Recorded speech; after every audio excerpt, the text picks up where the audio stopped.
Hey guys, what is up? Super K-Man Rocks here, and I am here for my Worlds 2023 Play-ins Day number 6 overview and analysis video, and this is it. This is the finals of the play-ins here at Worlds 2023. By the end of this video, we are going to know the two teams to make it out of the play-in stage, and we will be ready to preview the Swiss stage of Worlds here this year, the main stage of Worlds. I'm so incredibly excited to jump into it. We've got two very fun series to talk about in this video. Of course, we'll also do some stuff at the end, but if you guys are excited as well, let me know down in the comments section below. We've covered every single day of Worlds up until this point. Of course, if you don't follow the channel, if you're checking in for the first time here, hi, welcome to the channel. My name is Super K-Man Rocks. We have covered all 4 of the major regions all year on this channel. Every single week we've watched every single game from the major regions and every single game in the playoffs from the minor regions as well, and so there's no place with more comprehensive coverage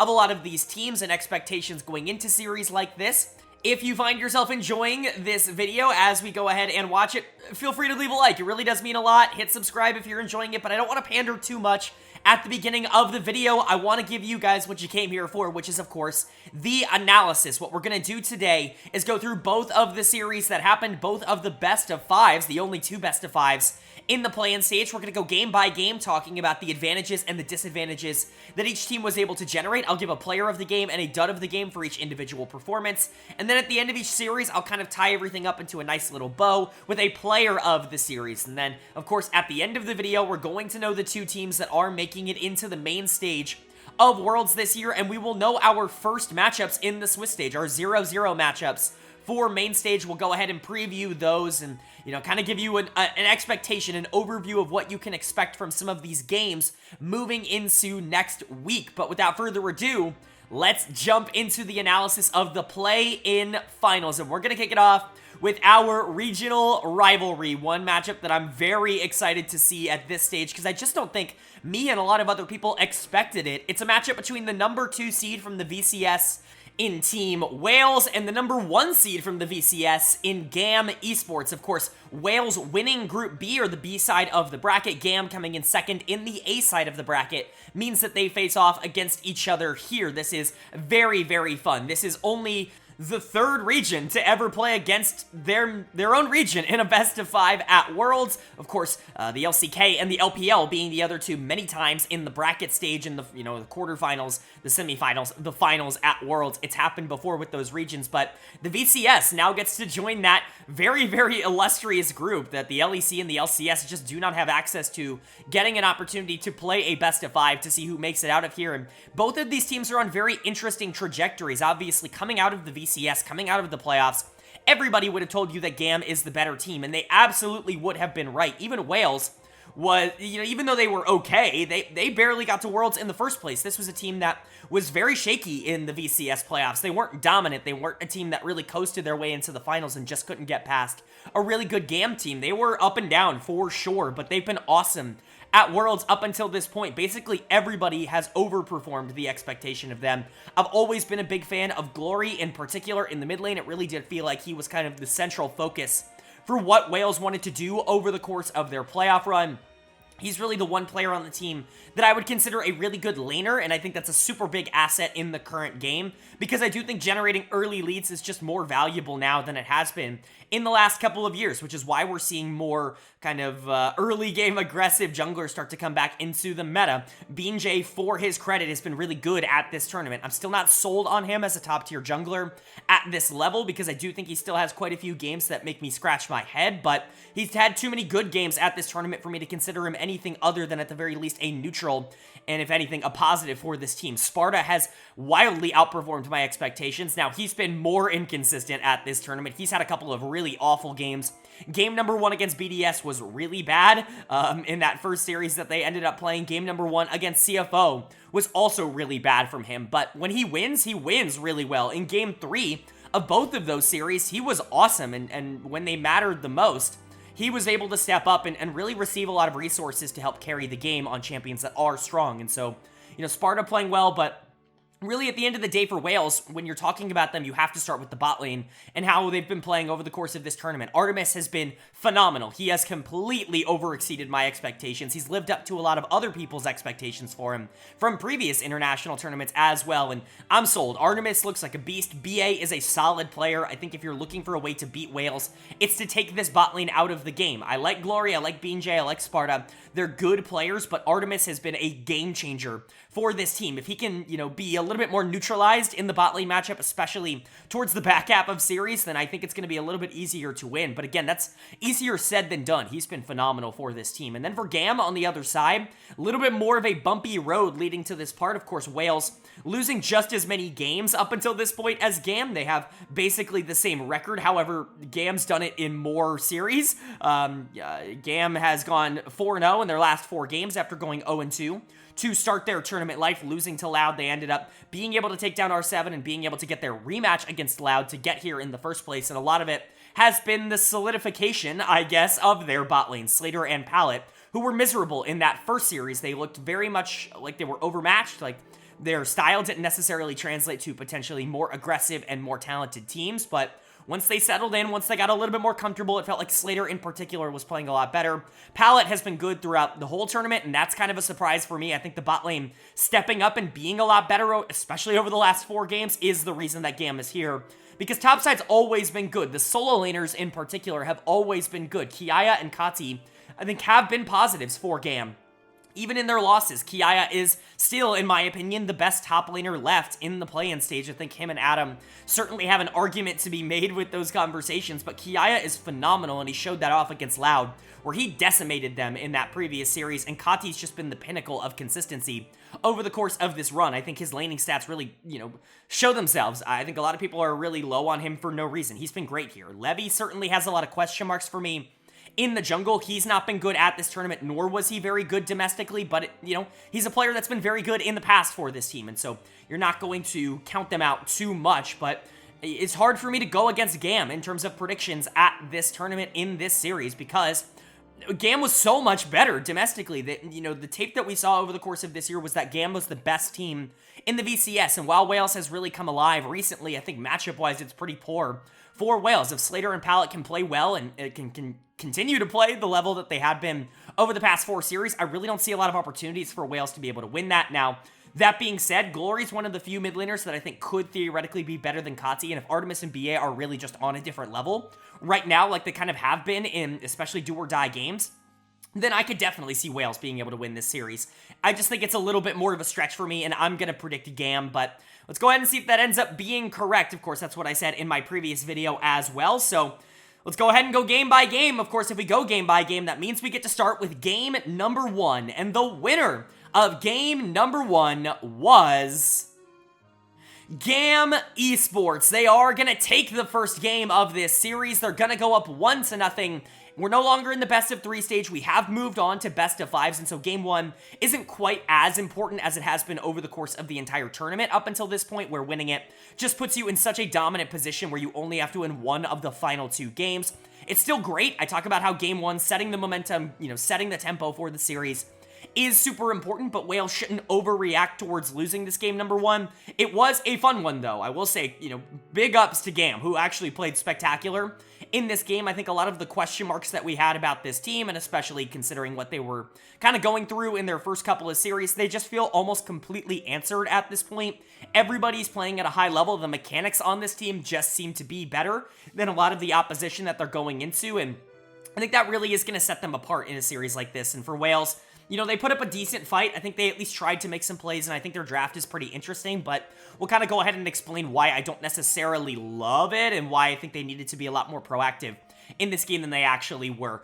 Player of the game for me is going to go to Kati in game number 1 on the Syndra. Super consistent, and I think Syndra's been awesome over the course of this tournament. Again, I did a meta report video at the beginning of kind of the process, the pre-Worlds process, if you will, talking about some of the mid lane picks that I would expect to see, and I put Syndra in a higher tier than I put Orianna. That really didn't sit well, I think, with a lot of people. A lot of people told me I was underrating Orianna, but if anything, I think that has come to fruition at this tournament up until this point. That Syndra has been one of the best mid lane picks in the entire game, certainly one of the most consistent. Now, a lot of the stats that have come out for Syndra have been because Kati is really good at Syndra, and he's definitely the one picking that champion the most, but we're seeing the strength of what Syndra can do in terms of a consistent carry in the mid to late game, and Kati continues to just win on this champion. And Orianna on the other side of the map, well, I'm certainly not going to pretend like she hasn't had phenomenal games at this tournament.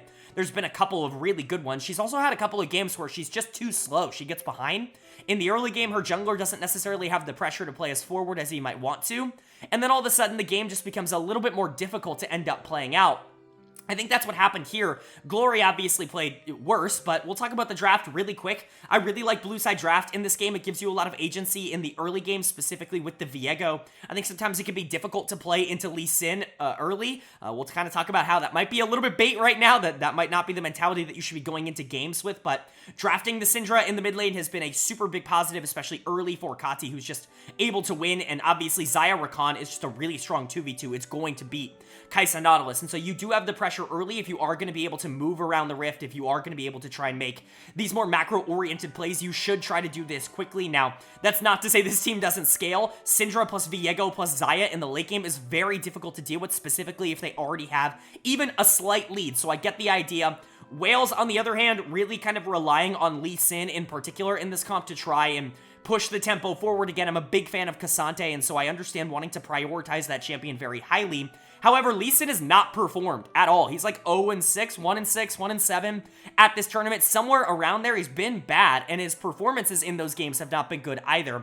And this was just another example of that. Syndra was able to get online with the Viego relatively quickly, moving around the map, and then by the time the Rakan was joining in, and they were having these 3v3 or 4v4 skirmishes with Xayah, the game started to spiral just a little bit too far out of control. Some really big misplays coming in from Wales that ended up costing them, but you do have to give Kati a lot of credit for continuing to keep his foot on the gas throughout this entire game, and his ability to play Syndra at such a high level is one of the big reasons why Gam has been so successful over the course of the second half of this tournament. Of course, I actually think this is Levy's best game in the tournament as well on the Viego. He's been very hit or miss for me over the course of Worlds so far. There's been a couple of good games and a couple of bad games, even that they've won, that I haven't felt nearly as confident about. This was one of the first times that I felt like he was actively pushing his team forward. This wasn't one of those Wukong games where he just was the jungler that made less mistakes. He was actively making plays and playing around his mid laner and trying to move the tempo forward, which is good to see. We know he can be a game-changing jungler. He's done it many times in his career in the past. It just hasn't necessarily translated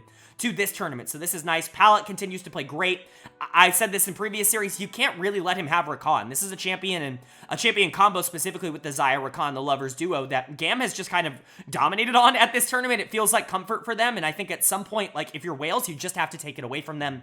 I don't know if that's a ban towards Rakan. I don't know if that's first picking it on blue side. Whatever it is, this team is way too comfortable playing this champion and using him as a mid-game facilitator. You have to be able to force them to go to something else, because Palette has not looked as good on other supports. But Slater was solid, Kiaya was fine in the top lane, even in a matchup that I don't particularly love for Renekton at the current moment. I think it's certainly overrated for Renekton. Gam was just too good in the mid-jungle duo, and they gained too much momentum in the mid-game. And then for Wales on the other side, just, again, a kind of a broken draft, if you will. Pieces scattered around, a broken idea for what you want to do. You draft the Lee Sin to try and be able to get out in front of the game, to try to be able to be the ones that are creating the moments, you know, picking the spots where action happens. But then you draft things like the Orianna and the Kai'Sa that don't necessarily have the ability to follow up on that, specifically in their lane matchups early. Orianna on R5 is fine if you're going for this more teamfight-oriented comp, because Orianna into Syndra is just not going to have the roam prio that you're looking for in the way that you want to be able to play around a Lee Sin. And then you've got the Kai'Sa and the Nautilus. I get it. You know, Xayah, Kai'Sa are the 280 carries in the meta right now, but you're not going to have pressure in that bot side either. So Lee Sin wanting to go and move early just becomes kind of null and void, and you're just kind of hoping that you don't lose super hard, and Lee's probably going to be a pretty useless champion this game, and that's kind of what happened. Now, that doesn't excuse how BJ ended up playing it. He's going to get my dud of the game in game one. He was just over-aggressive in the late game, and I think that became a big problem for Wales, is that he was basically nothing in a lot of these team fights, and when they were going and trying to fight over objectives in the mid game, he was just consistently in a position where he couldn't deal damage, nor could he assist the rest of his team. But again, there's really not a ton Lee's going to be able to do in this game once you've formulated a comp around this, and so I get that the statistics surrounding Lee Sin don't look particularly great, but I don't think it's entirely his fault. I think, especially in a game like this, I don't really know what you're expecting that champion to do, and he ended up being as bad as you would expect. Now, Glory also got really outplayed in the mid lane. I don't like Syndra into Ori from the Ori perspective. I think Syndra should have Prio in that lane and should be able to be a little bit more active, but Glory was basically giving over Prio in the early game by playing way too aggressive and losing way too much health. And by the mid game, he just wasn't really all that effective in fights. He was another non-factor, if you will, getting R5 in this draft, and that's just never a good thing. Artemis and BA could never get off the ground. Sparta was definitely the best performing player, but Casante's so strong right now, it's hard to know if that's indicative. This was not a good game one, and this felt a lot more like the VCS finals. If this is going to be how the series goes, I would expect GAM to continue their dominance over Team Wales like they did domestically, but of course, we've seen Wales bounce back. They've yet to win a single game one at Worlds this year, this one definitely included, and so I'm more than willing to give them a little bit of time to bounce back. Let's see if game two goes in their way, because I think that's going to be a big turning point. Is Wales going to be able to even up the series at one apiece, or is GAM going to take a commanding 2-0 series lead? Well, the winner of game number 2 was Team Wales. They are going to pick up game number 2. They're going to even up this series at one apiece. This is obviously a massive win for them, but this is kind of just according to plan. This is the same kind of, formula that they have used over the course of this tournament up until this point, is kind of find their footing in game number 1, show maybe some of the flaws that some of their drafts have in game number 1, and then just ignore all of that and win game number 2 anyways. And, I think typically speaking, they've kind of ramped up, especially their drafts as the series has gone along. I don't necessarily think that has applied to this game. I don't really love the direction that they ended up going in, but you know what? When you outperform your opponents, you're going to win the game. I talk about this all the time on the channel. I don't think draft is nearly as important as people say it is. I cover it a lot because I think it's something quantifiable that we can talk about, other than me just going, X player played really, like, Sparta played better than Kiaya. Like, yeah, that's true. He did a lot of really good micro decisions that I could point out to you, but I'm trying to get this done in, 5 to 7 minutes per game, and so I don't want to sit here and, preach to you. What I am going to sit here and say is that Wales really kind of took an idea that hasn't necessarily worked over the course of Worlds up until this point and execute on it so well that they ended up winning the game. And that's kind of been the story of this team up until this point in this tournament. And I think it's really impressive. For GAM on the other side, I do think they continue to try to play a similar style, just with maybe a few different options. No more Syndra, so they go for something like Victor, which does give you very similar kind of scaling, but also predictability in the lane phase. Maybe not quite as strong, though, and certainly not as consistent for Kati. And then no Rakan, so they go for something like Leona that definitely still wants to be very aggressive, but doesn't give you the same kind of peel tools that you would get out of something like Rakan that, is just a little bit more flexible, specifically in the mid game. Leona is very much a go button, and I think that definitely costs them. But let's talk about Wales first. I really like how they were able to play out this draft, because again, I'm really not a huge fan of what they were doing. I think when you're looking at this comp, you're seeing a few concerns. You're seeing a couple of lanes that don't necessarily win, specifically bot lane and mid lane, that I don't think are going to be good in the isolated 1v1. Now, Talia's a little bit different because really, you don't draft Talia for lane. You're not drafting her so she can, win 1v1 and get attention from the jungler and not move around the map. You're drafting her so she can move around the map and essentially be a second support for your jungler, and that was definitely the case. Glory had a much better game in game number 2, and BJ had a great game in game number 2, and I think when you put the Viego and the Talia together, and they get strong, like, that's gonna work out. I don't love the duo. I especially don't love Talia in the current meta. I think this is her first win at Worlds. It might be, but it did end up working here. Player of the game, though, pretty obviously for me, is gonna go to Sparta in the top lane. I've talked about this. There is at least one game in every series that Wales has played up until this point where Sparta has just completely overperformed, where he's been fantastic. And almost all of them are on Casante. I think one of them is on Renekton, but Casante is just a champion that is really good right now. I think people have kind of come around to the idea that he's the best top laner in the game. Now, that being said, if there is a matchup that I am concerned a bit about for Casante, it's the Jax matchup. It's the champion that I have been, going to bat for the most over the course of this tournament, I guess other than Casante, in the top lane that I want to see more of is Jax. And Kiaya was able to pull it out here. He actually picked it blind, and they answered with the Casante. I get the idea of Casante being able to match, and, especially with the position he's in, I understand it not necessarily being seen as a negative, but Sparta just dominated. If he was able to get a lead in this game, specifically isolated in the 1v1, and from that point onwards, that champion's just going to take off. He's been awesome. I really don't know what to tell you. There are some games where he looks awful, and it's really hard to kind of pinpoint why that is, if we're being entirely honest, because his mechanics look so good in his wins, but they look so bad in his losses. But again, when he does win, especially when he's able to get a win early and when he's able to play out the mid game from an advantageous state, he looks like a, upper tier top laner at this level of the tournament. It's really good to see from a player that I had, quite frankly, written off before the tournament started. Like I said before, BJ and Glory were also very important towards what this team wanted to do. Viego's looking like a pretty interesting pick. Obviously, Viego's one of those champs that just continuously finds himself in the meta. Basically, no matter what's happening, because he's good at every stage of the game and he can carry and he really doesn't have any weaknesses. He's obviously not in the position right now where he's the strongest he's ever been, but he's so flexible and he's so consistent that I understand him continuing to rise in popularity as this tournament goes on.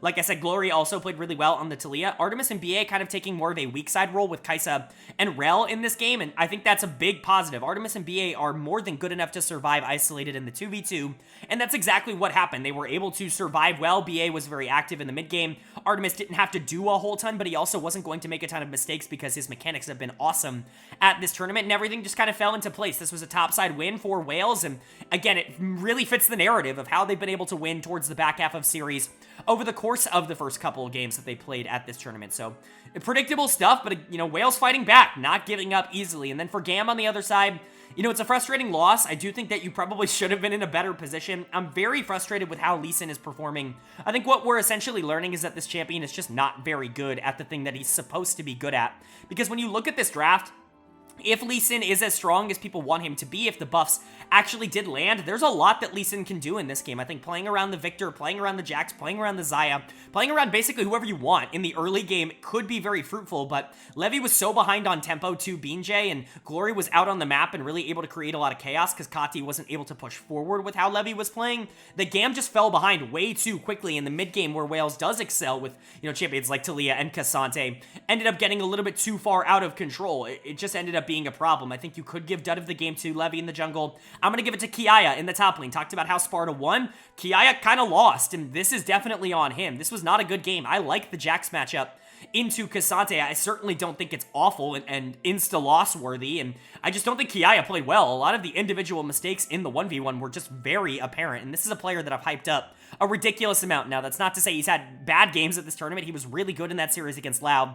That got them here in the first place, but he's got to be more consistent. Sparta's had some great games, but Kiaya definitely should be better than him, especially in a matchup like this. This was disappointing, in my opinion, from Kiaya. Same thing again for Levy and Kati, just being completely out-pressured, but Slater and Pallet were essentially non-factors in this game. Pallet tried to get active towards the back half, but especially as Leona, when you have to play from behind, that's the reason that Champion fell out of the meta for the most part in comparison to things like Nautilus and Alistair and Rel and Rakan. The reason Leona's not on the same level in terms of those engagers right now is because she is even worse than all of them are from a position where you don't have a lot of strength on the rest of the map, and we saw that very much from Pallet here. Slater was a non-factor. He didn't make any major errors, but he certainly wasn't saving the game. He wasn't that aggressive version of him that we kind of know. I think in general, Gam got outplayed. They were not as good in game number 2, and that's okay. Again, the series is only tied up at 1 apiece, and it's a best of 5. You have to get to 3, and so game 3 is going to be super important for both of these teams. One of them is going to take complete priority. Is it going to be Wales winning their second game in a row, or is Gam going to take that back after a rough game 2? Well, the winner of game number 3 was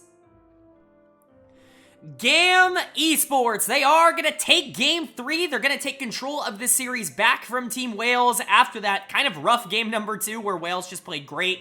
And they're going to re-solidify themselves in the driver's seat for this series. They are now 1 game away from making the main stage of Worlds this year, and that is huge for them. They played awesome in this game. I've been giving Wales a lot of credit because they definitely deserve it. Their macro is just straight up better than a lot of the other teams, especially the play-in teams at this tournament. I think their macro is right up there when they are winning with some of the better teams in the tournament, quite frankly. They're just really consistent, but some of their problems mechanically have definitely continued to shine through, and I do think that, those problems ended up peering through in game 3 in particular. Good for Gam.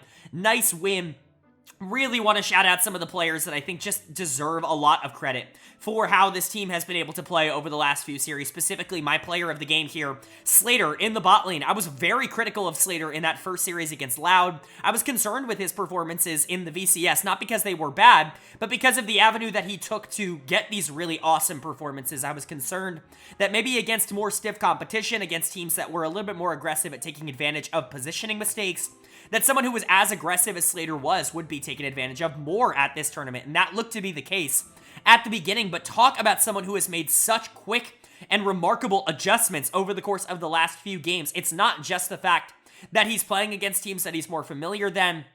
He's actively changed his playstyle and cleaned up a lot of the mistakes that he was making, and that's crazy impressive to do over the course of what has been basically like 6 games. I think it's very, very commendable, kind of the adjustments and the changes that Slater in particular has made, and it really kind of culminated here in game number 3 for me, where he was fantastic. His early laning was really good. You know, obviously Xayah Nautilus is a good matchup into Kai'Sa Rel. You have a lot of options there to play early, and Slater certainly was willing to try to win the 2v2, but when there was attention shown from the other side of the map, he wasn't just going to willy-nilly put himself in a bad position in order to continue to apply that pressure. He knew when he needed to back off, which is not something that he was super good at, even domestically when he was a really strong player, and I think that goes to show instant development just in the last few days.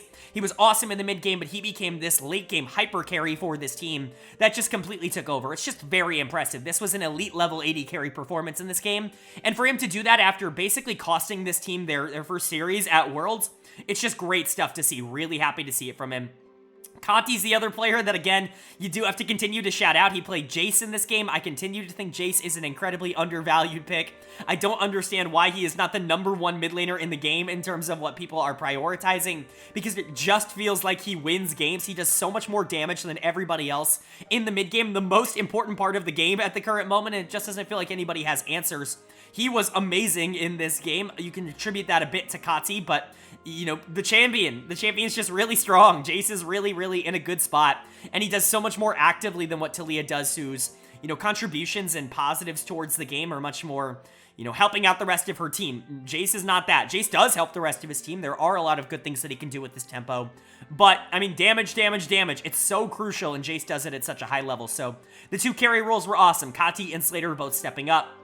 Pallet was really good, and Pallet's been really good across this tournament, especially since Slater has kind of, you know, I guess gotten his feet under him, if you will, as since he hasn't needed as much babysitting. Pallet's gotten the opportunity to kind of move around the map. That was not the case in this game. He focused a lot more on making sure the Xayah was comfortable. This was not a style that Gam showed a ton over the course of this year, but Pallet, I do think, executed on it well. I definitely undervalued him as a support going into this tournament. He wasn't number 23. I still don't think he's quite as good as people say he is, but he definitely deserved at least a little bit more respect. Kiaya won finally in this Jax matchup. This Jax matchup is just better into Renekton than it is into Cassante, in my opinion. I think Jax in general is just in a really good spot right now because of his matchups into some of the better top laners in the game, and Kiaya showed that off, and then Levy was solid enough on the Sejuani. He certainly did a good amount with the pressure, but he really has not been the focal point for what this team wants to do, and it doesn't really matter. The carries are too strong on Gam. They just seem to be a little bit more consistent and a little bit stronger right now. And then for Wales on the other side, you know, you can't really get to the point in the game where your macro starts to take over if you lose early. Now, again, I don't hate this draft specifically. I think if there was ever a Taliyah Jarvan game, this is probably it. Gam doesn't really have a ton of ways to be able to stop a lot of heavy movement in the mid game, and if you want to try to play that macro style where you're moving around the map and trying to create plays before Gam can answer, I do think this is probably the game for that. The problem is that it just didn't end up working out. Your players ended up underperforming, and I think there are a couple that just lost a little bit too early for them to be able to actually play it. BJ is going to get my dud of the game again here. It just feels like whenever he gets these champions that really need early game to solidify themselves, when he's not on something like Viego that scales pretty naturally, he feels a little bit too aggressive in the mid to late game. Like, he doesn't necessarily have the backup to be able to go for a lot of the plays that he goes for, and this was the criticism I had domestically in the VCS as well. It was the reason I wasn't as high on him, is the consistency from him as a jungler is just not there, and that has shown up in this series. Sparta ended up losing this matchup. The flip-floppy, coin flip nature of Sparta is definitely coming into effect in this series, where he can dominate one game and kind of run it down the other. It's just kind of how he's played the whole tournament up until this point. I think BA in particular had a bad game in this game number 3. I think BA is somebody that I've sung the praises of, and he really hasn't had a bad game up until this point in the tournament, but this was easily his worst game of Worlds where, I mean, it didn't really feel like he did anything. He was scared to engage on the rel, and I understand that when you're playing from behind, that champion can be a little bit harder to execute on, but you at least have to try. You at least have to go for some plays. He really was not. He was playing way too safe in the late game, and he basically became a non-factor because of it. Glory and Artemis, I thought, were relatively fine. The Talia was just awful in the late game, but at the very least, Glory was trying to do things in the early game, but Artemis continues to be this team's saving grace, and nobody else is really performing up to that expectation. Wales kind of struggled in this one, and I think, you know, their weaknesses and their strengths are very much defined, where when they're able to kind of control the pace of the game and set the macro tempo, they're awesome at that. They are awesome at being able to execute their own strategies, but playing from behind and trying to catch up to a team that maybe is just a little bit more mechanically talented than them is kind of a difficult ask for them, and I think that's going to continue to be a problem, but they're now on series point. They are on Worlds point, if you will. If they lose game number 4, they are officially eliminated from Worlds 2023, and GAM can move on into the Swiss stage with a win here in game 4. So are they going to be able to close out the series, or is Wales going to be able to push us to a game number 5, bringing us to the max amount of games in every series that they had played? Well, the winner of game number 4 was GAM Esports. They are going to take game 4, and they are going to take this series with a 3-1 win. Team Wales' comeback streak is unfortunately going to come to an end here in the 4th and final game of this series and the final game of their Worlds tenure. This is their first loss, which definitely feels a little bit hard done for this to be the first series loss that they had, where GAM kind of got an extra life because they lost earlier, but it is the way that it is. That's how the tournament structure works, and GAM is now officially moving on as the first team from the play-in stage to qualify for the Swiss stage, the main stage at Worlds in 2023. Congratulations to GAM. A lot of people had really written off this team after their first series here, but they've shown perseverance, they've shown the ability to adapt and get a little bit more clinical in terms of their execution, and they're going to be going to the main stage and, you know, hoping to maybe surprise some people there. But let's go ahead and talk about this Game 4 in this series as a whole. Player of the game for me in Game 4 is going to go to Pallet in the support position. He is probably the player that has overperformed my expectations the most at this tournament. I think Artemis obviously also falls into that conversation. It's certainly one of the two, but both of them have honestly been really good at this tournament. Maybe I was just underestimating the VCS in terms of the talent that they had because of what happened at MSI, but I just didn't see it from them domestically. They've both been really good internationally, though, which is obviously really good to see. Pallet kind of getting one of the champions that he was more known for a couple of years ago in the set. Obviously, that's going to be really good. It's going to be really big for this team. Gives them flexibility options. And Kai'Sa's set is a dangerous lane to go into. It's certainly not one that I think was dangerous in the isolated 2v2 here. Well, it was, but it wasn't. It shouldn't have been, right? But it did execute really well, and you know, Pallet's just been really good. If he's going to be consistent like that, if Slater can just kind of play a little bit safer like he has over the past couple of games, I do think this bot lane has some potential to be interesting even at the Swiss level. And so, really good game from Pallet. Slater continues to be, you know, really solid for this team. This was his best series that he played at this tournament, and that's massive to be able to say. It does feel like every single game he's gotten better and better, and that was kind of how it was in the VCS as well. By the time we hit the playoffs, by the time we hit the end of the season, in the VCS, Slater had kind of become pretty much the de facto number 1 AD carry in Vietnam. And so for him to continue to get better at Worlds as well, it's a very positive and very encouraging development trend, and hopefully he's going to be able to keep that up because he was really good in this game on the Kai'Sa. He didn't have to do a whole ton because Artemis kind of really ran it down. But I think just, Slater not running it is such a positive and such a good thing for this team. And, you know, honestly, his team fighting has still been really good when he's in a decent position that I do have quite a bit of faith in this bot lane. Maybe not at the highest level, facing off against some of the better teams, but clearly they're one of the better ones in the play-ins.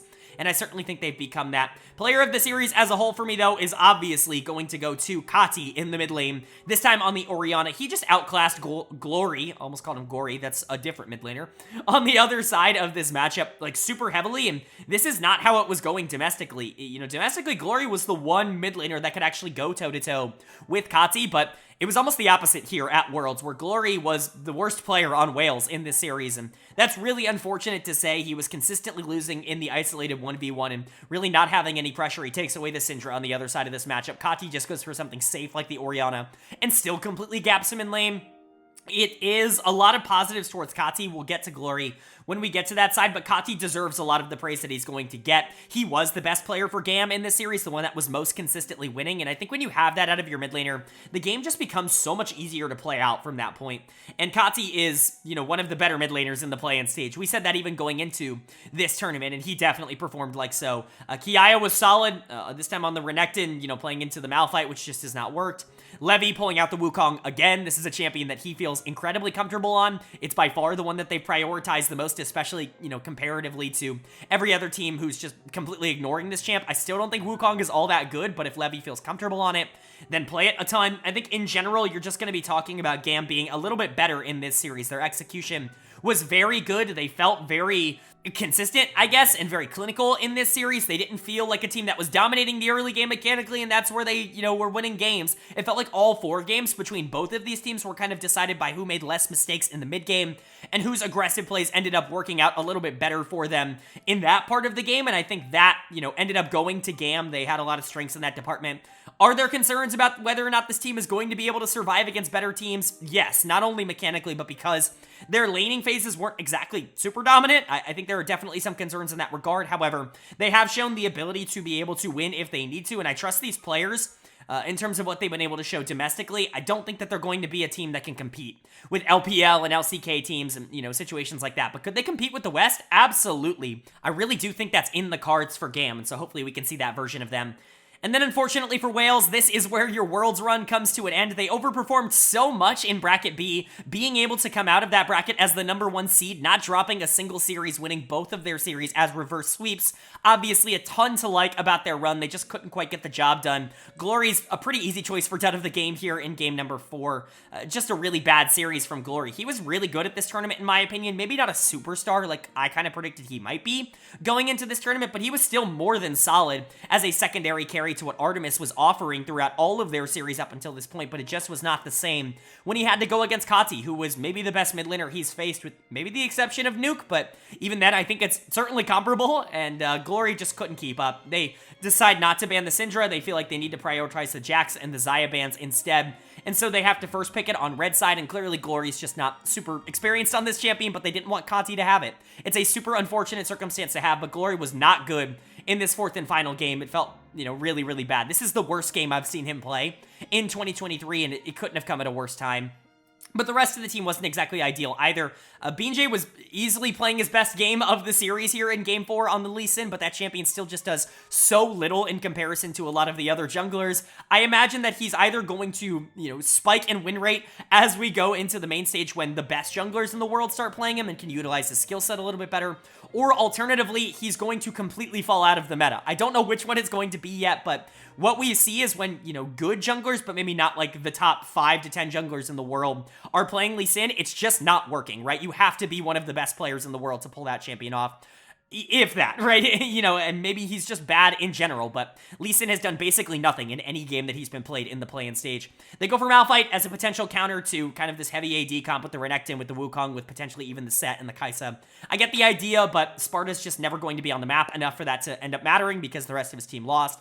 Artemis probably played his worst game at Worlds in this one as well. He's been very consistent about not losing, about not putting himself in bad positions, but look at this draft. Every lane should theoretically win crazy hard. Like, Malphite should destroy Renekton, Syndra should destroy Orianna, and Kalista Nautilus should destroy Kai'Sa Set. There really shouldn't be a lot of avenues for Wales to lose in the early game, but this was the first time where it really felt like Artemis kind of underperformed the expectation for the draft, and again, it's just an unfortunate time for that to happen. I still think, obviously, there's more than enough positives to take away from this if you are Wales at Worlds, but BA struggled this series. Glory really struggled this series. Sparta and BJ just weren't good enough when the tempo wasn't in their favor, and Artemis is a good player, but he was bound to have a little bit more of an up-and-down game, eventually, and unfortunately, it just happened here. And so, for Wales, hopefully you can build upon this. As an org, you're so new, like, you're so relatively new to the VCS and to League of Legends. To be able to get here in the first place is very impressive, and to show the power of what the VCS can do as a region is obviously great. Only going down to a region mate of yours in a competition that, determines who gets out of the play-in stage is awesome, but hopefully they can continue to build on that in future years. But for GAM, they now move on. We'll preview them in the main stage at the end of this video, but this was a great series win that obviously was necessary, and they're going to deserve all of the flowers that they're going to get for this one.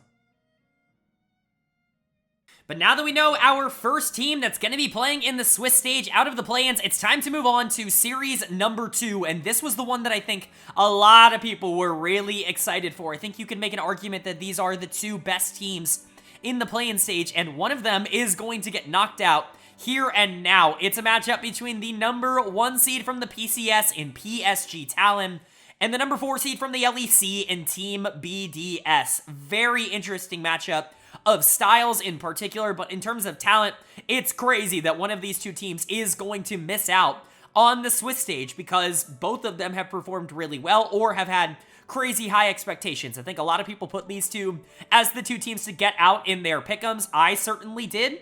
But it hasn't exactly gone according to plan for both of these teams. PSG certainly has. They have been awesome across this tournament up until this point. Of all of the teams that have played, in my opinion, they have very clearly been the best team at Worlds so far in terms of their performances. I thought they were on the tougher side of the bracket with Bracket A, with teams like Loud and GAM, as we just saw, being very strong. Even R7, I thought wasn't going to be a major pushover. I think PSG had a tougher schedule, and they've looked dominant. They've gone 4-0 in their first 4 games, and they've never really looked like they've been in trouble in any of those 4 against either R7 or against Loud. They looked great in both. Now, obviously, it's not BDS. They haven't faced a team like BDS in either of those series up until this point. They didn't even have to face GAM on their own side of the bracket. However, they beat the team that beat GAM, and so you could very well say that they look great. They, probably still have the best jungle mid duo in the play-in stage. It's what I've been saying over the course of this tournament.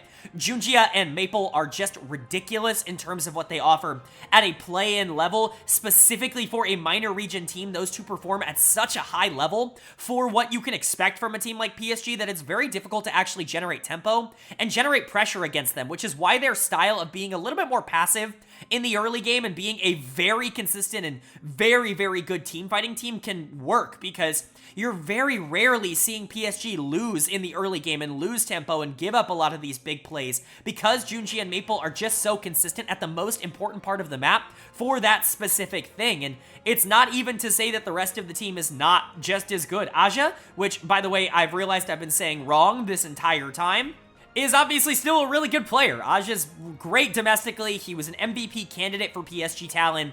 I thought he was a little bit overhyped in terms of the tape that I watched going into Worlds, but he's been solid. He's been someone that they can count on to win consistently isolated in 1v1s. He's going to need to be big in this particular series because of the matchup. And Wacko and Woody have been pretty good as well. They're kind of the more questionable part of the team, in my opinion, for PSG. I feel very confident about the top side of the map, specifically this jungle mid duo. However, bot lane's not a pushover, and BDS honestly has struggled in the bot lane as well, and that's kind of the reason that they're here.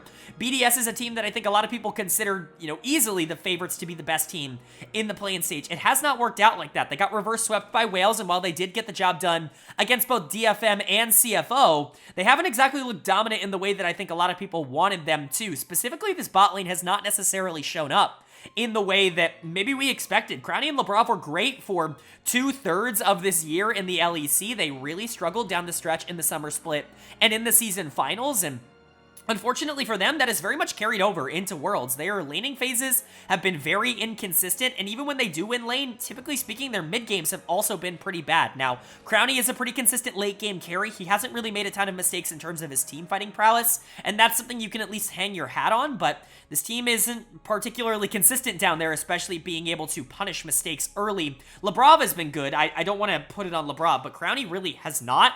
Everybody else on the team, though, I think has been solid. Adam, Sheo, Nuke have been more than good enough. Nuke's had quite a few up and downs, I would say, over the course of this tournament. I think his highs are just as good as anybody else on the team, but his downs have been there as well. Sheo's been the opposite. He's been the pinnacle of consistency. He has never really been the star of this team over the course of this tournament, but has not really had any bad games, and Adam has just been fantastic. He's easily been the best player on BDS, in my opinion, with his eclectic champion pool, or even without it. He's just been really good, but it's an interesting matchup. When you talk about it, I really think the bot lane is going to determine who ends up winning this series. If Crowny can really step up and kind of get back to that good form that we saw not only in the Golden Guardian series, but in the LEC before summer, I think BDS should be able to win this relatively easily. But if PSG can control the tempo, if Gen.G and Maple are the best players in this series, which I really am not ruling out from being entirely true, I could see an avenue where PSG takes it. And in fact, that's what I predicted in my previous video, was PSG being able to take this series, even though I thought it would be close. But It's going to be interesting for sure. We get to start it off, of course, with game number 1, and the winner of game number 1 was PSG. They are going to take the first game of this series. They're going to really put themselves in the driver's seat in terms of the tempo, and it's really, really concerning for BDS because it's through the exact avenue that you did not want to see if you're a BDS fan, and that's bot lane for PSG. As much as I've been hyping up Aja and Gen.G and Maple on the top side of the map, if Wacko and Woody can really step up and be strong players for this team that can carry games, that's an issue. And, you know, I think draft has certainly been called into question for BDS at this tournament. It was something that was a problem for them in the season finals as well. I certainly brought it up quite a bit there. And I think that definitely carried over into this game. This is one of the most LEC drafts, meant derogatorily, that I could possibly think of, where it's giving over a ton of power picks in a really good position and not really answering with anything other than quote-unquote comfort that isn't particularly strong in the current meta, not having a good idea of what they want to ban, getting rid of things like Nico and Rumble instead of taking away Kai'Sa and Jace, and being punished pretty heavily for it. So we'll go ahead and talk about it. PSG's draft is very intriguing. Jace plus Kai'Sa, I think, is something that has really grown on me a lot. Over the course of this year, we've seen it both perform well and perform poorly when bad teams play it, but if you're going to give over Kai'Sa in this particular meta, I think it's honestly only gotten stronger. Both of them, I think, are very, very strong in their current role, and Wacko definitely showed that. B5 Kai'Sa is absurd. Like, being able to get that on blue side 5, obviously we know Crowny doesn't really play Kai'Sa, which is a concern definitely going into this tournament. I talked about that in the primer. But to give it over, to not ban it, is criminal. I think Wacko really punishing them. He was very aggressive and definitely took over in the mid to late game, and that's definitely a problem. Another thing that I want to point out, when you look at blue side, you could argue that red side scales a bit better. You could argue the BDS scales with Azir and Zeri and Sedge in this team fight with Sion potentially in the back half of the game, but PSG has 3 winning lanes, and I'm so anti giving over 3 winning lanes to anybody in the world, especially a team like PSG that is so good in the back half of the game. To give them a lot of advantage and a lot of tempo in the early part is certainly concerning, and they took advantage of that. This just was a very solid bot lane in particular. Wacko and Woody definitely both showing up. Maple continues to look really good on things like the Jace.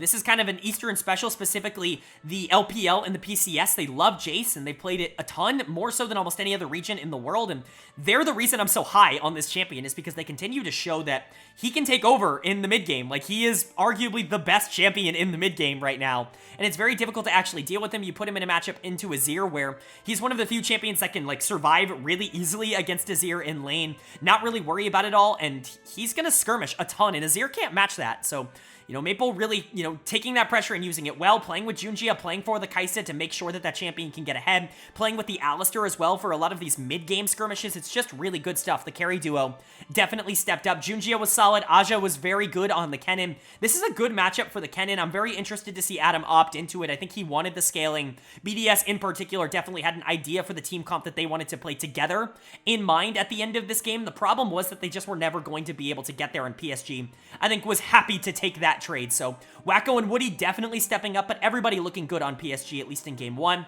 And then for BDS, again, it's just kind of hubris. It's expecting to be able to get to the late game because PSG is a little bit of a slower team, but you're basically gifting them the early game with this draft, and you're giving them a lot of the power picks in the meta as well. You could give Dud of the game to quite a few people, in my opinion.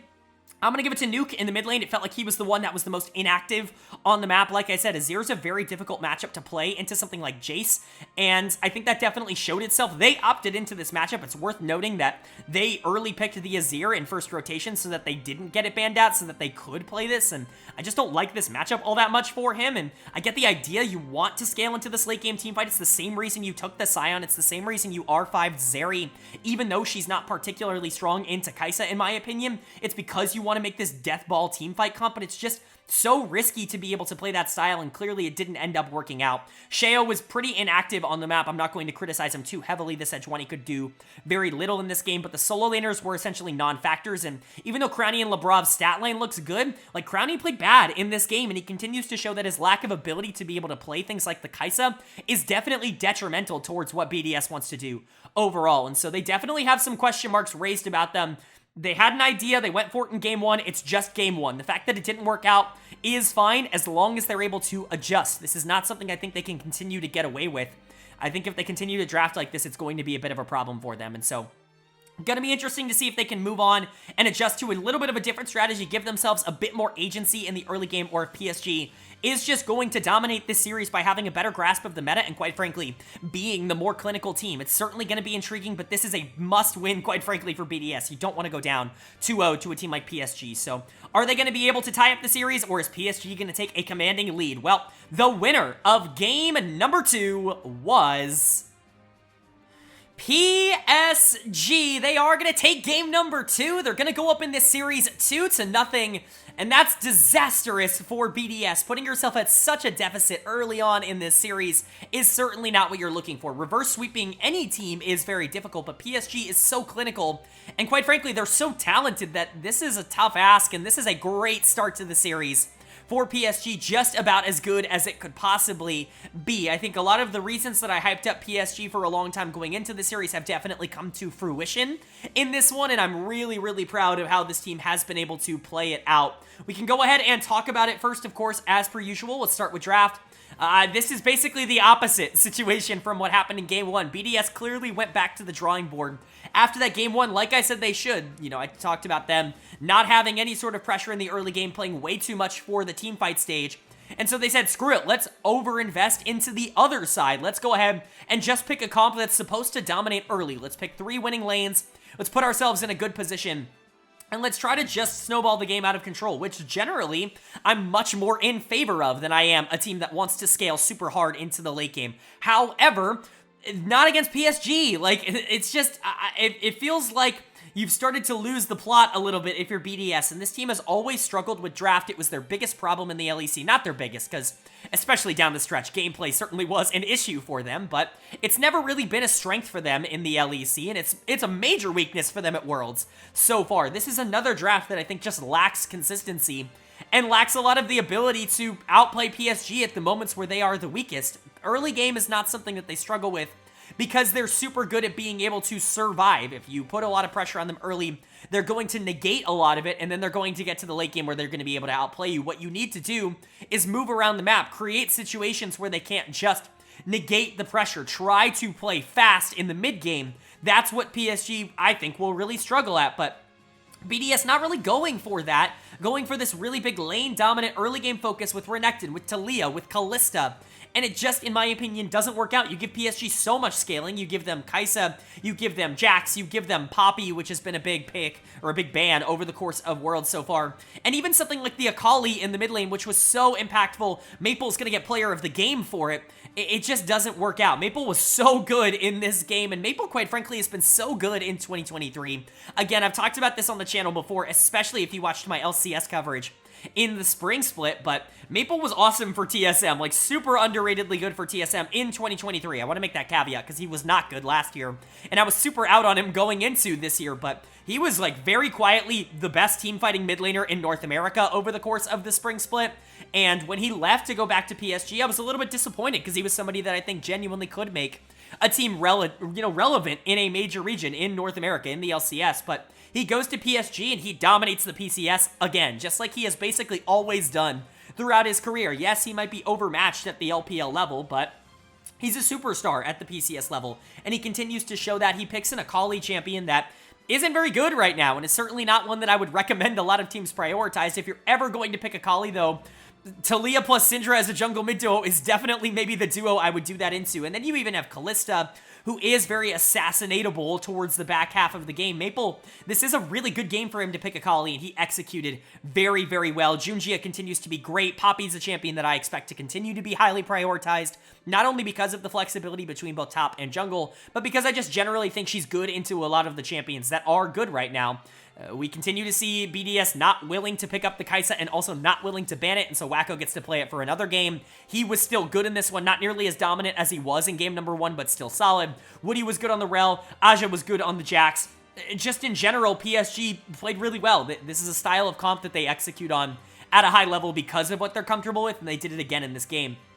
And then for BDS, like I said, draft was just a little bit too indexed into the early game side. If you're planning on trying to win through lane, you need options to be able to, at the very least, create pressure in the mid game around the objectives, and you just didn't really have that. As soon as the Akali got online, like even the Kai'Sa or the Poppy, like the Rel, like there are so many ways for PSG to be able to fight some of these mid-game objectives that it's really just laning phase that you could possibly win in, and even then, like PSG doesn't really lose lane. That's the problem. I think jungle mid continues to look like a problem in this series. Gen.G and Maple have basically made everybody that they've played against look silly, and that has applied to both Sheo and Nuke in the first 2 games here. Sheo's gonna get my dud of the game on the Taliyah here in game 2, but it could, again, go to Nuke in the mid lane. Both of them played pretty bad. Taliyah Syndra is not a jungle mid duo that I would ever recommend you pick at a super high level. It just doesn't give you any sort of flexibility. Yes, you can potentially take advantage of that if you want to play really fast and really dominant in lane. If you truly do believe that, mechanically speaking, you are just infinitely better than the people that you're playing against, I can see why that style of draft could end up working out, but that's just not the case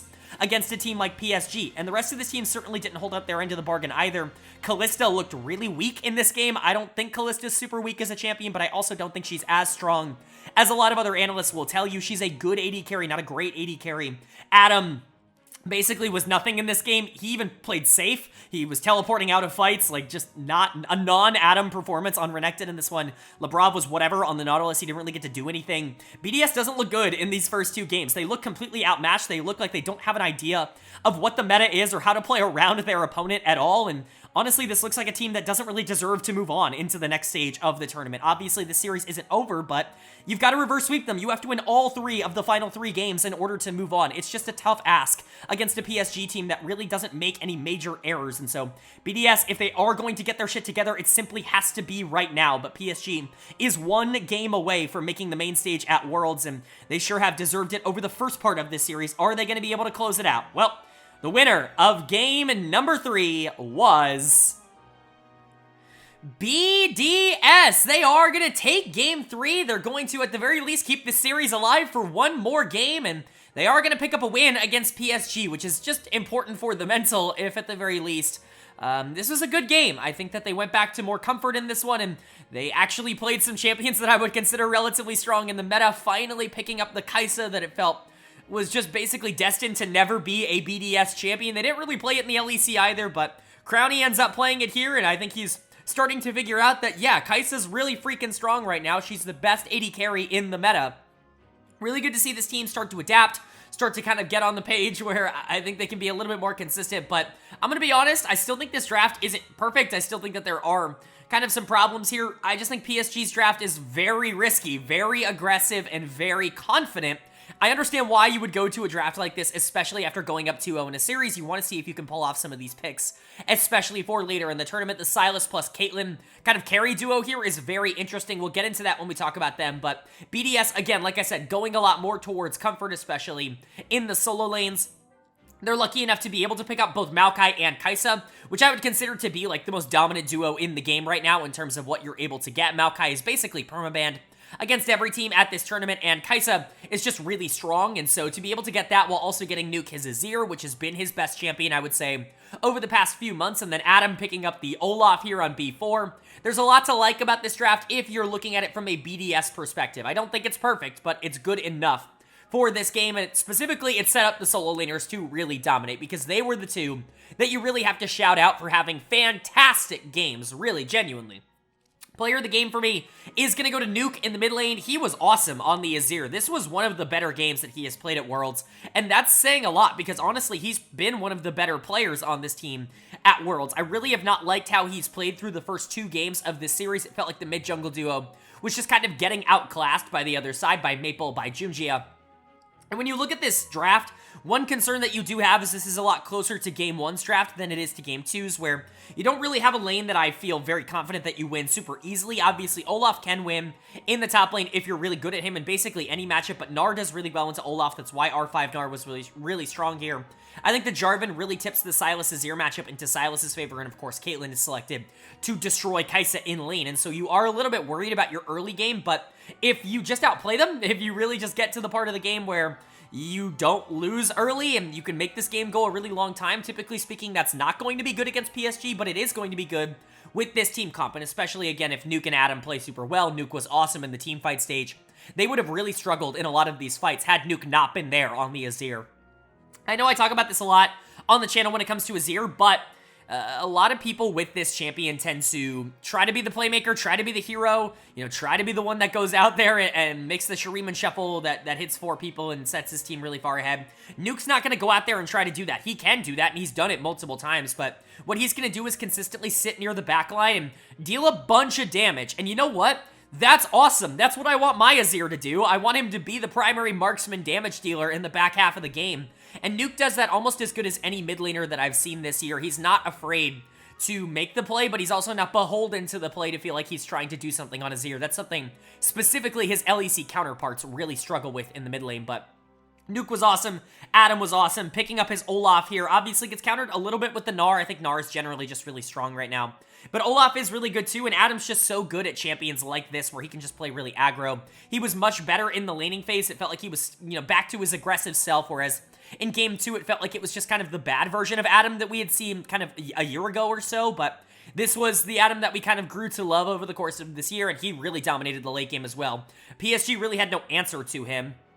I like the idea behind where they go with this, with the Sylas potentially being an answer to the Olaf in the late game, but it just didn't end up working out. He had too much gold, and so Adam and Nuke looking good. Sheo was really solid on the Maokai, and who would have thought? Karani playing Kai'Sa, and it looks relatively good. I don't know if he just doesn't favor the champion, or if he genuinely doesn't think it's as strong as other people think it is, but it's surprising that he's been so unwilling to pick up this champion until now. This was a good game. LeBron was solid, Sheo was solid, but Adam and Nuke were the standouts. And then for PSG, like I said, it really did feel like they were more trying things out. They pick a very early game-oriented comp with the Caitlyn Rell, obviously, and then also the Jarvan, even the Gnar is a lot more 4-lane because the Olaf's going to become relatively unstoppable the longer this game goes.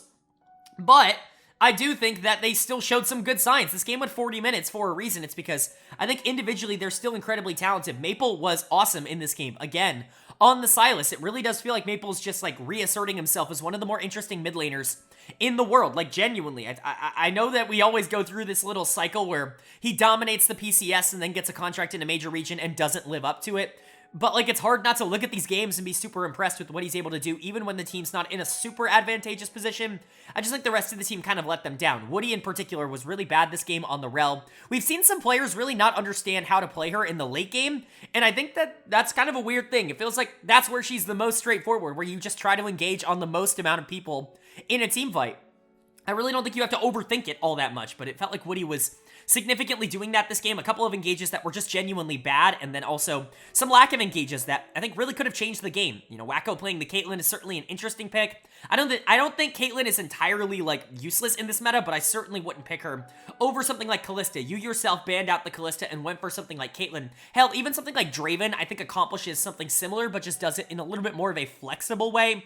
Caitlyn's not flexible. She has to dominate early, and she is going to fall off late, and so I think that ended up being a problem for them this game. Aja and Junjie were not great this game. Junjie probably had his least consistent game of the entire World Championships in this one on the Jarvan, and he wasn't awful, it just wasn't super consistent, and he's kind of dominated this tournament up until this point, and so the bar is pretty high, but in general, I think PSG still has control of this series. They tried an early game comp that was a little bit interesting. They drafted a lot more for lane, and they weren't able to get this big lead, but they kept the game alive, and I think that's pretty impressive. If they go for a little bit more of a well-rounded draft and maybe play a little bit better early, I could see them being able to still pick up game number 4. I don't think they looked bad in this game at all, but BDS is alive, and we have found out that they do have comps that they feel very comfortable on that they can still play. If they can pull out another comp like this, it might not really matter what PSG does, and so game 4 obviously still just as important for them as game number 3. Are they going to be able to do that again, or are they going to kind of prove that maybe game 3 was a little bit of an outlier? Well, the winner of game number 4 was BDS. They are going to take game 4, and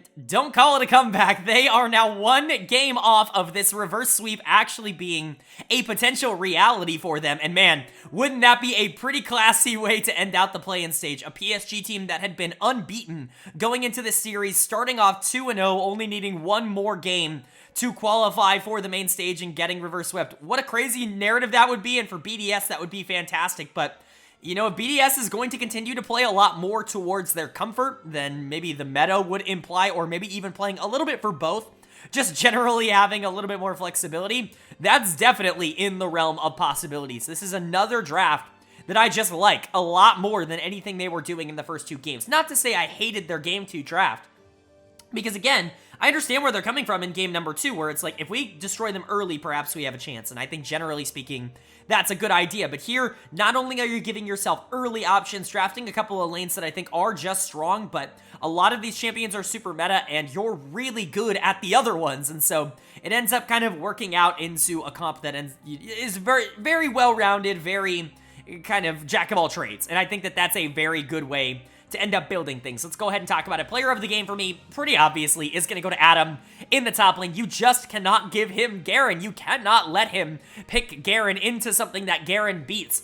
I know Aja is a really good player, but I don't know if he did his homework for this series, because he blind picked Jax on B4 into Adam, and that's just asking for something like Garen to be pulled out on R5, and that's exactly what happened. Adam pulls out the Garen, he dominates the Jax matchup, because that's what Garen does. That's Garen as a champion. He's very good in particular in that matchup, but he's just strong in general. He has been for quite a while, as we've seen throughout the year in multiple different regions, and he's able to completely take over the game on it. Like, I know we're talking about potential, like, oh, you know, Garen's not perfect in all these matchups, but if you get him a lead, he's actually very useful as a champion. He can do a whole ton in a lot of different types of games. He can split push, he can team fight, he can be a really aggressive mid-game, you know, champion.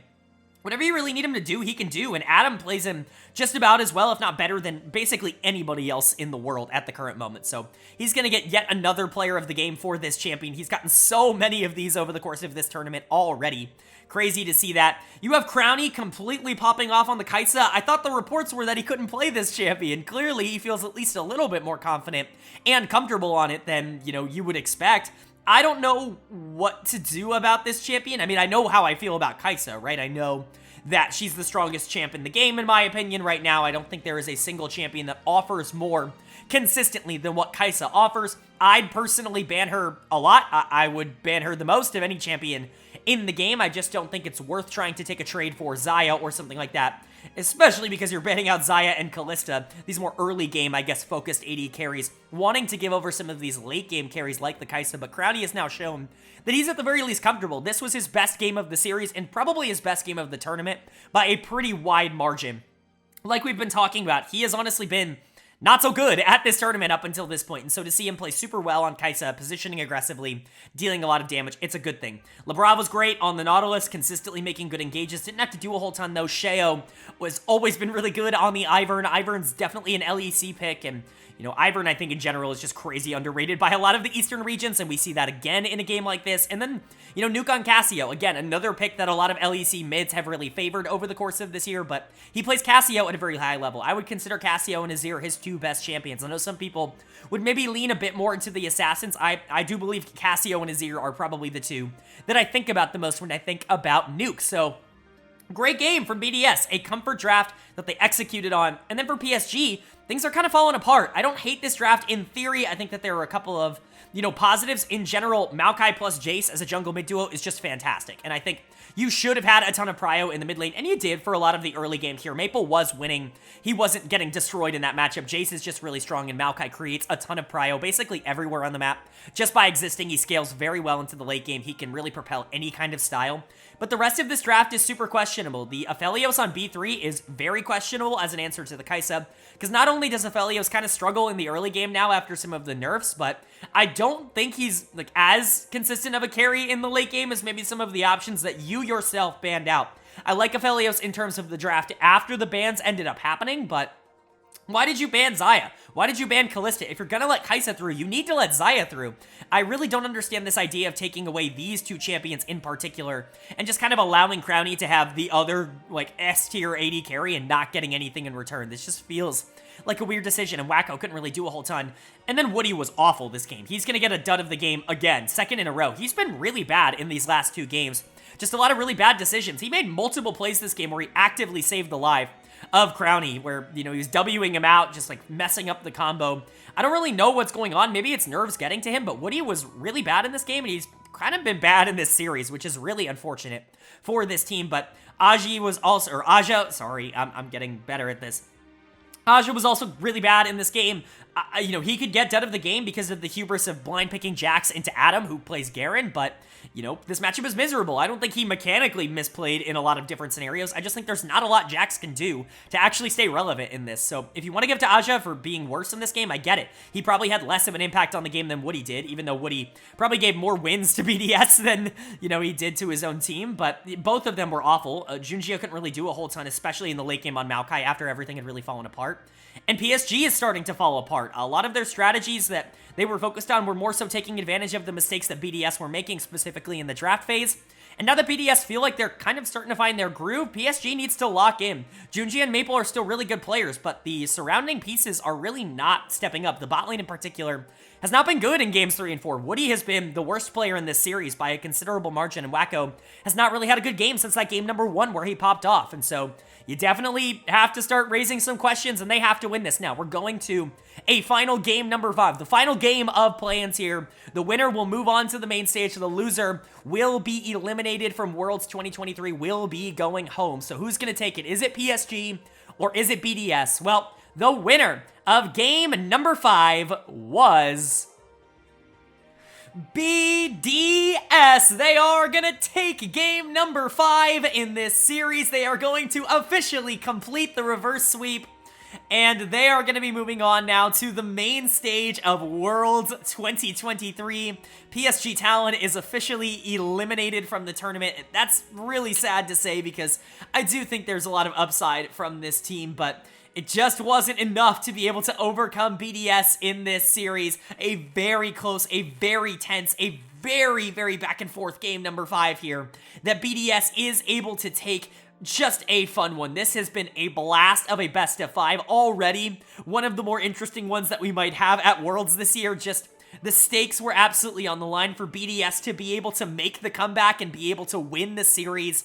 It's such a fun moment, especially considering what BDS has gone through this year, making finals in the LEC once in the spring split and getting reverse swept in that series to Mad Lions. And, I think for them to be able to make this comeback, for them to be able to kind of prove that they can do it is just incredibly impressive, and I imagine incredibly mentally fulfilling for this team and for these players. Unfortunately, it's at the expense of PSG Talon, who I think is a very good League of Legends team, one that is more than deserving, in my opinion, of making the main stage of Worlds, but it just was not meant to be. These really were, in my opinion, the 2 best teams in the play-in stage. No offense to GAM, no offense to Wales, but I really do think that what we saw in this series was probably the 2 best play-in teams going head-to-head, and unfortunately PSG comes out on the bottom of that. But for BDS, they looked fantastic. Player of the game and player of the series as a whole for me is going to go to Nuke in the mid lane.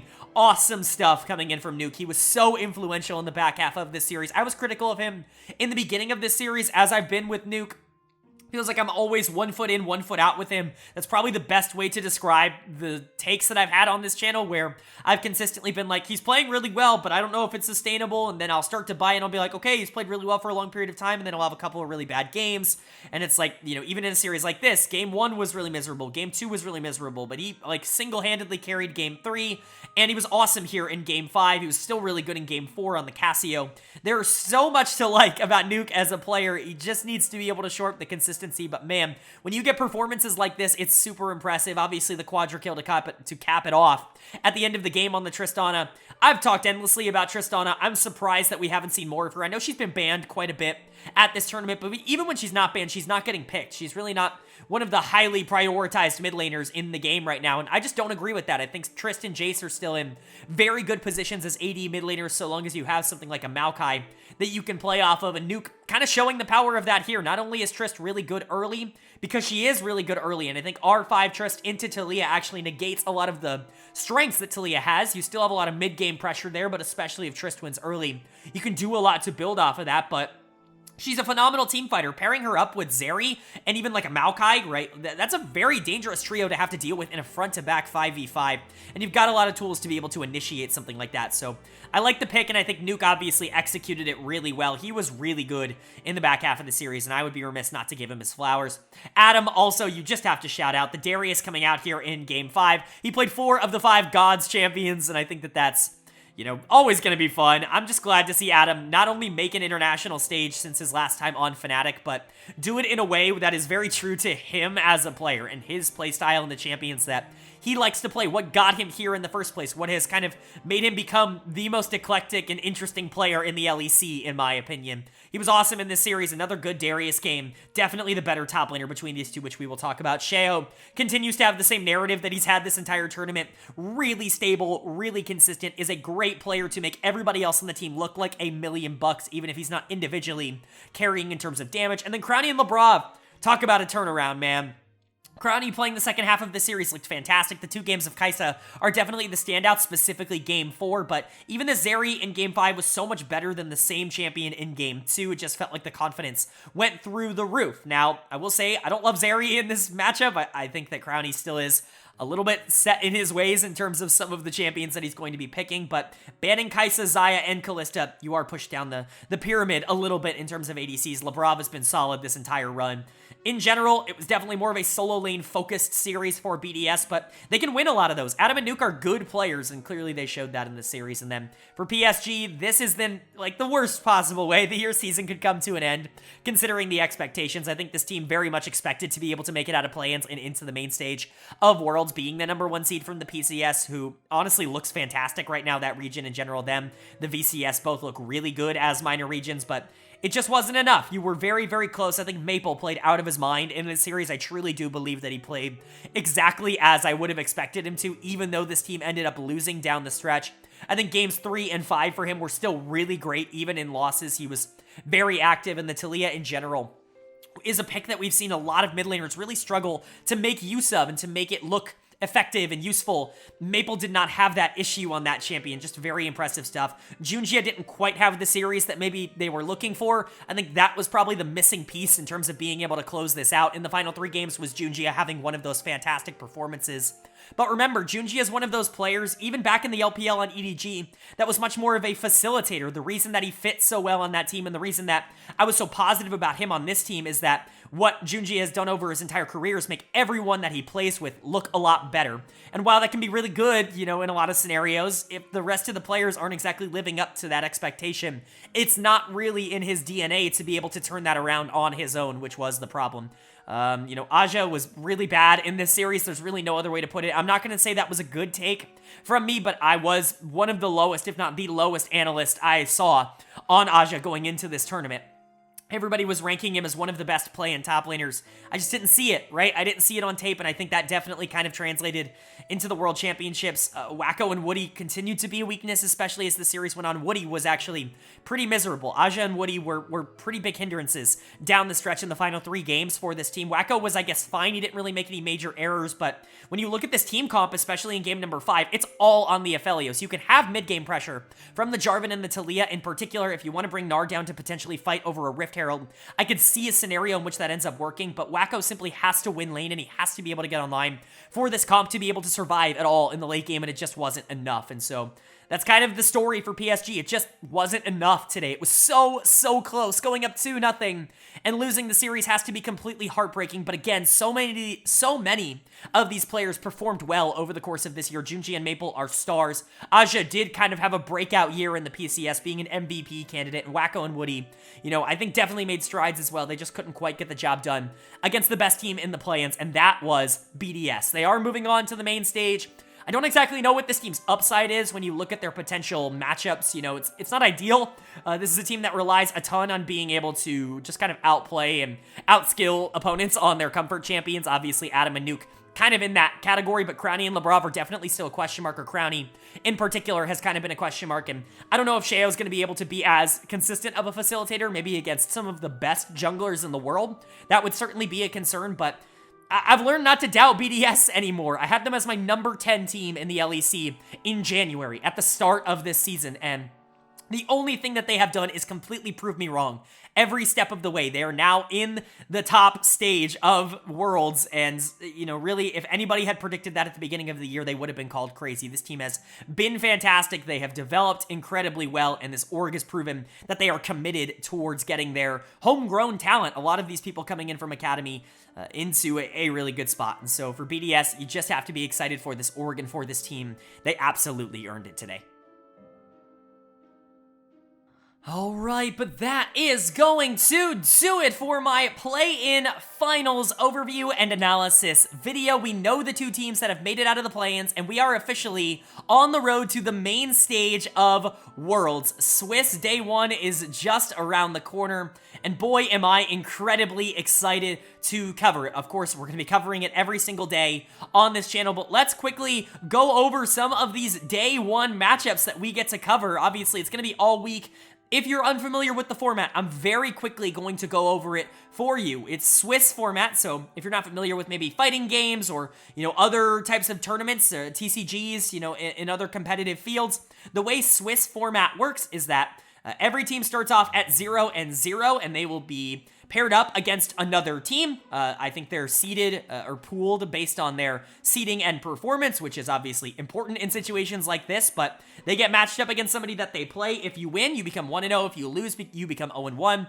1-0 teams will face other 1-0 teams. 0-1 teams will face other 0-1 teams. And eventually, we will get the top 8 to be able to make it out of Swiss stage and into the main stage. So obviously, sometimes draw can be relatively important here, but there's much less luck in this system than the group stage luck that I guess you had in the previous system. That's kind of the point of introducing something like Swiss stage, is that they really want the best 8 teams to get out of the main stage and into the bracket stage of Worlds. They don't want, 3 really good teams to be in one group, so one of them has to miss it, or only one good team in a group, so one kind of mediocre team gets through just purely based on luck. They don't want a system like that. They want to reward the best 8 teams in the world, and I think this is a good format to do so. I've been in favor of the Swiss system for quite a while. I think it works in a lot of other, competitions. It's certainly not perfect. It certainly has its downsides. I'm not going to try to pretend there isn't any sort of negative consequence of having a Swiss system here, but I do think it's going to help propel the better teams forward and maybe even give some interesting teams a much better chance. So that's a quick explanation of what the Swiss system is for Worlds this year, but let's quickly go over what we're going to be getting on day 1. Like I said, there are pools of teams, and so these are balanced matchups, quote-unquote, in terms of what we're going to be getting out of these teams, and I think it's very interesting. This is one of the better day 1 draws that I think we could have possibly gotten. So many intriguing matchups, so let's go game by game, kind of talking about what my predictions are. Of course, if you do want further clarification on a lot of these matchups and a lot of these teams, you can check out my primer video that I put out last week or so, where I went over all 23 teams at the tournament in depth, talking about, their strengths, their weaknesses, all that good stuff. I power ranked them. You can get a better idea of maybe my in-depth thoughts on every team individually, every player individually in that video, but today we're going to be talking about some of these matchups so you can be prepared for when Swiss stage does eventually start. Of course, starting off with Gen.G versus GAM. Obviously, GAM qualifying from the play-in stage, Gen.G being your LCK champions. This should be a pretty big mismatch, and I wouldn't expect that to really be anything other than what you would expect. Gen.G should absolutely decimate GAM. I don't imagine it's going to be close. Chovy versus Kati, as much as I love Kati, Chovy's a great player. You've got, Peanut versus Levy. Levy's not even performing at a super high level. Peanut's great. You got the LCK MVP in Pays, or my MVP, I guess you should say. In Pays, taking on Slater, who's just, he's finally starting to find his footing, but it's a completely different challenge. You know what I mean? There's just a lot of different things. Kiaya versus Doran is certainly a fun matchup, but Gen.G should be able to take this. This shouldn't be a particularly close one. GAM is very happy to be at the stage of the tournament in the first place. I don't imagine they're going to do much damage now that they are here. Then we have the number 1 seed from the LCS in Energy taking on the number 4 seed from the LPL in Weibo. Very fun matchup. I actually think this is one of the better draws that Energy could have gotten. Not because I think Weibo's a bad team, but because you don't know if Weibo's going to be a good team or a bad team. That's just kind of how Weibo ends up operating as a team in general. As per usual, and pretty much exactly what I said in the primer, all of Weibo's games are going to be determined by them and not really by their opponent. They have beaten JDG twice this year. In the regular season against JD Gaming, the best team in the world, they're 2-0. And so, they can beat anybody on any given day, but they've proven that they can lose to teams that I think are significantly worse than Energy in the LPL. And so it's really going to be up to which version of Weibo shows up. If they play really well, they should decimate Energy. They should definitely be the better team. Certainly the bot lane and the mid lane should be a pretty big advantage for them. But Gen.G is not a pushover. They're one of the best drafting teams at this tournament, which I don't think you're going to hear from a lot of other analysts. They're very consistent at being able to generate their own leads in draft and putting their opponents at a disadvantage. They clearly do their homework, and I think that that definitely will be the case against Weibo, and they're really consistent. If Weibo's having an off day, if you have some bad performances from players like the Shy or players like Xiaohu who are, prone to maybe some bad games here or there, I think Gen.G is the kind of team that could take advantage of that. That being said, it's just not feasible for me to predict them to be able to win that game. Weibo should be able to pick it up.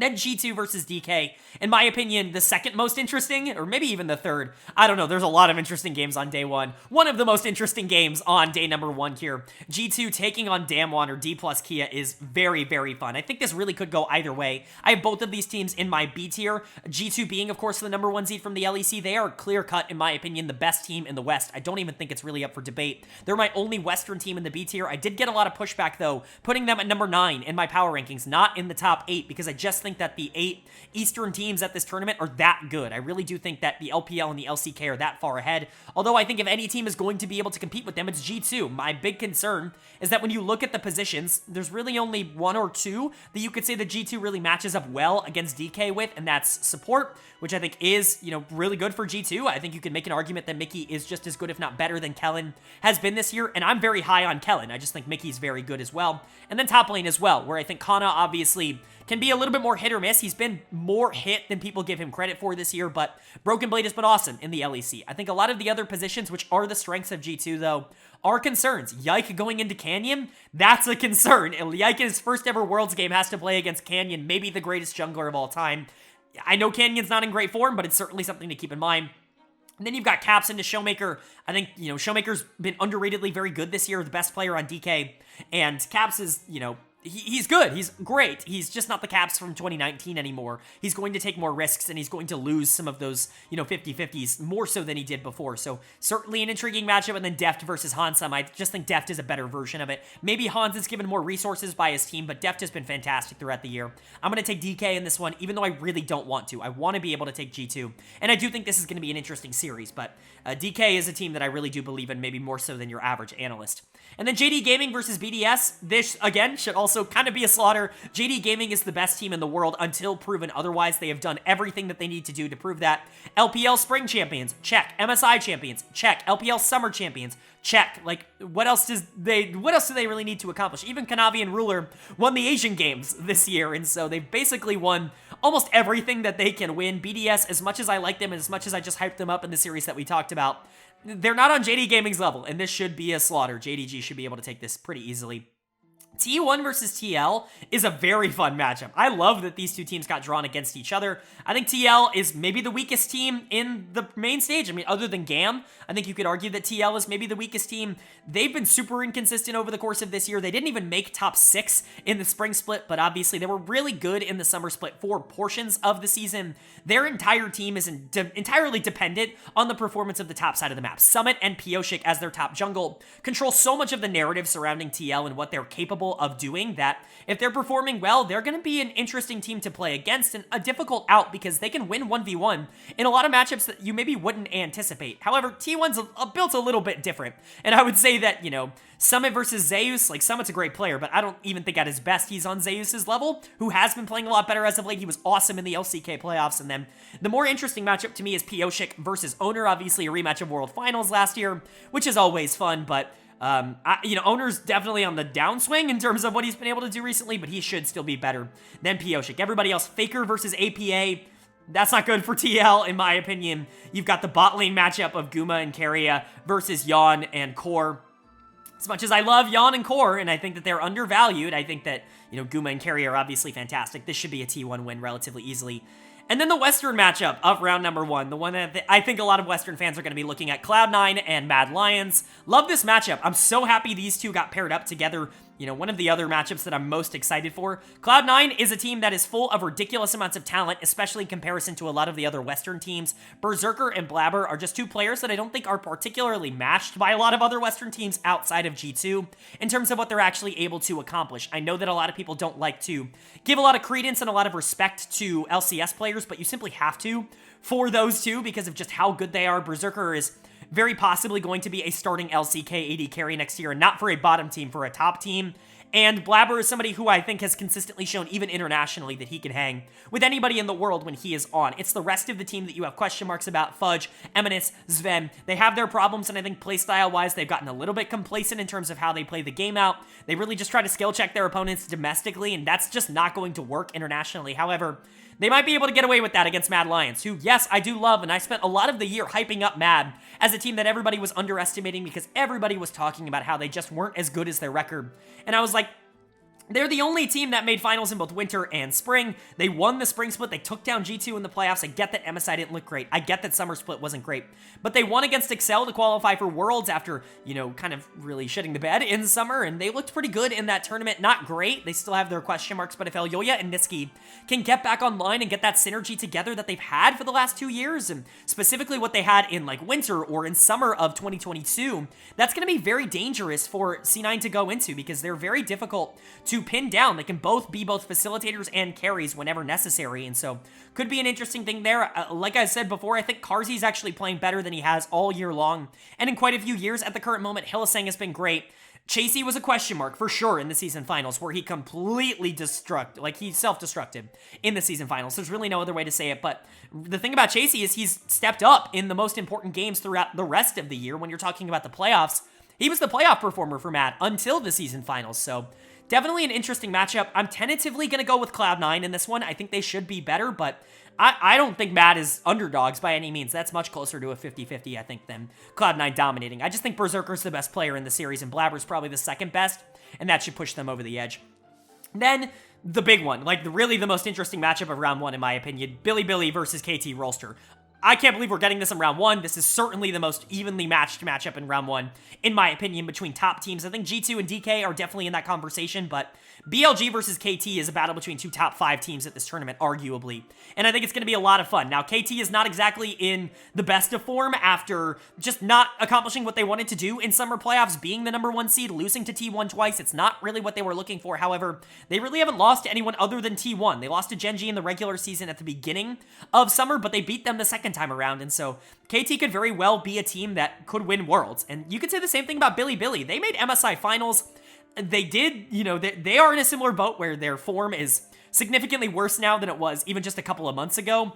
They were the number 1 seed as well going into the LPL playoffs, and they ended up losing to JD Gaming in winners finals. It's fine. It happens. JDG's been their kryptonite, but they lost to LNG in the semifinals, which was a pretty big upset and not really one that a lot of people were anticipating. They auto-qualified because of their championship points, but there were concerns in that series that they were a little bit found out. I still believe in this talent a lot. Bin and June as a top jungle is very deadly. Yagao is fantastic, and Elkanon are one of the best bot lanes at this tournament, but KT on the other side are certainly no pushovers. They have some of the best players. We have the 2 best top laners in the world, in my opinion, going up against each other in Bin versus Keen in this matchup. I think if I had to predict, I would very, very tentatively go Billy. I don't think that there is a big difference between these two teams. In fact, I think their arcs are incredibly similar, which is why I'm so excited for this series, but whoever ends up playing more like they did a month and a half ago rather than a month ago, I think is probably going to be able to win this game. I think both teams have more than enough talent to be able to push themselves over the edge, but I think Billy is just slightly more experienced at this level, so I'm going to go with them, even though I could 100% see KT demolishing this game if it ends up going that way. And then finally, Fnatic versus LNG Esports. Another really fun matchup. I think this is an unfortunate draw for Fnatic. I think LNG, as the 3 seed from the LPL, is just undervalued because of the way championship points work.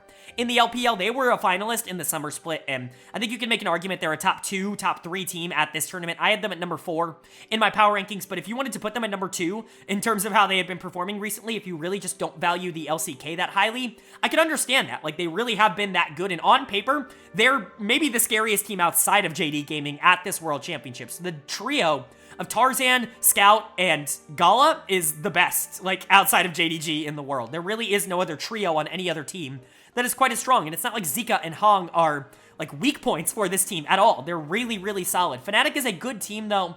They're one that I think really has started to find their stride and find their style as the year has gone on. Specifically, players like Humanoid and Razork, I think, have stepped up. Noah has been really consistent ever since getting inserted, and I think, obviously, the addition of Trimby has been a positive. It looks like Oscar Rinnan is back in the lineup, which I think is fine.